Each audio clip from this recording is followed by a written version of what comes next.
आता पहा आजीबाई येत आहेत.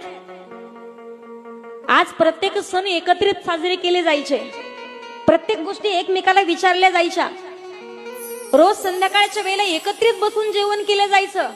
घरातल्या सुना कामासाठी शेतामध्ये जायच्या आणि वयोवृद्ध सासू असेल तर लहान लहान लेकरांना आजीबाई सांभाळायची.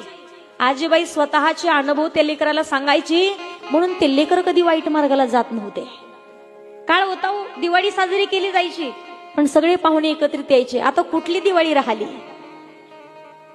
पहिला काळ होता, एकाच वाड्यामध्ये एकाच ठिकाणी फराळाचं तयार व्हायचं. आता एकाच वाड्यात 5-5 आणि 6-6 चुली झाल्यात. प्रत्येक ठिकाणी फराळ आहे. बायकोनं करायचं, नवऱ्यानं खायचं, इथपर्यंतच मर्यादित राहिलंय. आनंद कुठलाय? दिवाळी आलेली कळत नाही, दिवाळी गेलेलीही कळत नाहीये. 50-50 हजाराचे फटाकडे वाजवता, प्रदूषण करता, ज्या ज्या ठिकाणी नको त्या ठिकाणी खर्च करणार. 5-5 हजाराची पत्नीला साडी असते. दिवाळी त्या दिवशी साजरी होईल. प्रत्येकाला यावर्षी एकच आव्हान आहे,